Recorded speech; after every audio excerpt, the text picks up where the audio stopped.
Do you know what these flowers are? These are just starting. Look at the tiny little buds. I'll give you a clue. They bloom in the fall, and they are resplendent. Oh, look at them.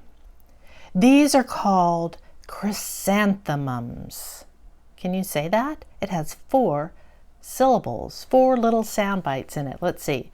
Chrysanthemum. Chrysanthemum. But people often give it a nickname. They call them mums. Now, why would you do that when chrysanthemum is such a beautiful word? Here's a story we'll read by Kevin Henkes called Chrysanthemum, about a tiny little mouse. The day she was born was the happiest day in her parents' lives. "She's perfect," said her mother. "Absolutely," said her father. And she was. She was absolutely perfect. "Her name must be everything she is," said her mother. "Her name must be absolutely perfect," said her father. And it was. Chrysanthemum. Her parents named her Chrysanthemum.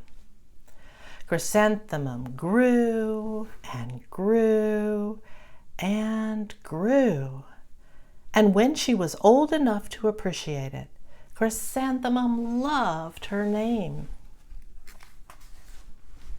She loved the way it sounded when her mother woke her up. "Chrysanthemum, time to get up." She loved the way it sounded when her father called her for dinner. "Chrysanthemum, it's dinner time." And she loved the way it sounded when she whispered it to herself in the bathroom mirror. Chrysanthemum, chrysanthemum, chrysanthemum. Chrysanthemum loved the way her name looked when it was written with ink on a letter. She loved the way it looked when it was written with icing on her birthday cake. And she loved the way it looked when she wrote it herself with her fat orange crayon. Chrysanthemum, chrysanthemum, chrysanthemum. Chrysanthemum thought her name was absolutely perfect. And then she started school. On her first day, Chrysanthemum wore her sunniest dress and her brightest smile. She ran all the way. "Hooray!" said Chrysanthemum. "School!" But when Mrs. Chudd took roll call, everyone giggled upon hearing Chrysanthemum's name. Don, Eve, Lois, Al, Les, Kay, Max, Sue, Bill, Pat, Tom, Sam, Ken, Joe, Rita, Victoria, Chrysanthemum. "It's so long," said Joe. "It scarcely fits on your name tag," said Rita, pointing. "I'm named after my grandmother," said Victoria. "You're named after a flower." Chrysanthemum wilted. She did not think her name was absolutely perfect. She thought it was absolutely dreadful. The rest of the day was not much better. During nap time, Victoria raised her hand and informed Mrs. Chudd that Chrysanthemum's name was spelled with 13 letters. "That's exactly half as many letters as there are in the entire alphabet," Victoria explained. "Thank you for sharing that with us, Victoria," said Mrs. Chudd. "Now put your head down." "If I had a name like yours, I'd change it," Victoria said as the students lined up to go home. "I wish I could," thought Chrysanthemum miserably. "Welcome home," said her mother. "Welcome home," said her father. "School is no place for me," said Chrysanthemum. "My name is too long, It scarcely fits on my name tag, and I'm named after a flower." "Oh, pish," said her mother. "Your name is beautiful." "And precious and priceless and fascinating and winsome," said her father. "It's everything you are," said her mother. "Absolutely perfect," said her father. Chrysanthemum felt much better after her favorite dinner, macaroni and cheese with ketchup, and an evening filled with hugs and kisses and parcheesi. That night, Chrysanthemum dreamed that her name was Jane. It was an extremely pleasant dream.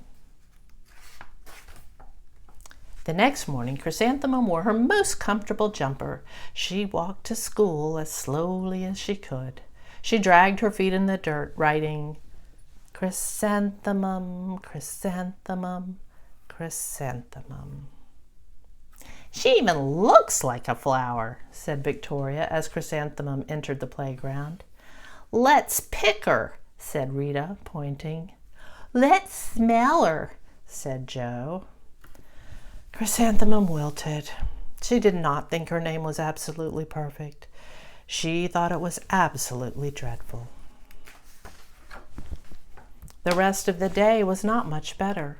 During nap time, Victoria raised her hand and said, "A chrysanthemum is a flower. It lives in a garden with worms and other dirty things." "Thank you for sharing that with us, Victoria," said Mrs. Chudd. "Now put your head down." "I just cannot believe your name," Victoria said as the students lined up to go home. "Neither can I," thought Chrysanthemum miserably. "Welcome home," said her mother. "Welcome home," said her father. "School is no place for me," said Chrysanthemum. "They said I even look like a flower. They pretended to pick me and smell me." "Oh, pish," said her mother. "They're just jealous." "And envious and begrudging and discontented and jaundiced," said her father. "Who wouldn't be jealous of a name like yours?" said her mother. "After all, it's absolutely perfect," said her father. Chrysanthemum felt a trifle better after her favorite dessert, chocolate cake with buttercream frosting, and another evening filled with hugs and kisses and parcheesi. That night, Chrysanthemum dreamed she really was a chrysanthemum. She sprouted leaves and petals. Victoria picked her and plucked the leaves and petals one by one until there was nothing left but a scrawny stem. It was the worst nightmare of Chrysanthemum's life. Chrysanthemum wore her outfit with 7 pockets the next morning. She loaded the pockets with her most prized possessions and good luck charms. Chrysanthemum took the longest route possible to school. She stopped and stared at each and every flower. "Chrysanthemum, chrysanthemum, chrysanthemum," the flowers seemed to say. That morning, the students were introduced to Mrs. Twinkle, the music teacher. Her voice was like something out of a dream, as was everything else about her. The students were speechless. They thought Mrs. Twinkle was an indescribable wonder. They went out of their way to make a nice impression. Mrs. Twinkle led the students in scales. Then she assigned roles for the class musicale. Victoria was chosen as the dainty fairy queen. Rita was chosen as the spiffy butterfly princess. Joe was chosen as the all-important pixie messenger. And Chrysanthemum was chosen as a daisy. "Chrysanthemum's a daisy, chrysanthemum's a daisy," Joe, Rita, and Victoria chanted, thinking it was wildly funny. Chrysanthemum wilted. she did not think her name was absolutely perfect. She thought it was absolutely dreadful. "What is so humorous?" asked Mrs. Twinkle. "Chrysanthemum," was the answer. "Her name is so long," said Joe. "It scarcely fits on her name tag," said Rita, pointing. "I'm named after my grandmother," said Victoria, "but she's named after a flower." "My name is long," said Mrs. Twinkle. "It is?" said Joe. "My name would scarcely fit on a name tag," said Mrs. Twinkle. "It would?" said Rita, pointing. "And," said Mrs. Twinkle, "I'm named after a flower, too." "You are?" said Victoria. "Yes," said Mrs. Twinkle. "My name is Delphinium, Delphinium Twinkle. And if my baby is a girl, I'm considering Chrysanthemum as a name. I think it's absolutely perfect." Chrysanthemum could scarcely believe her ears. She blushed, she beamed, she bloomed. Chrysanthemum, chrysanthemum, chrysanthemum.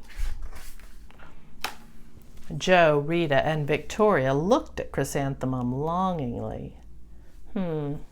"Call me Marigold," said Joe. "I'm Carnation," said Rita, pointing. "My name is Lily of the Valley," said Victoria. Chrysanthemum did not think her name was absolutely perfect. Now, she knew it.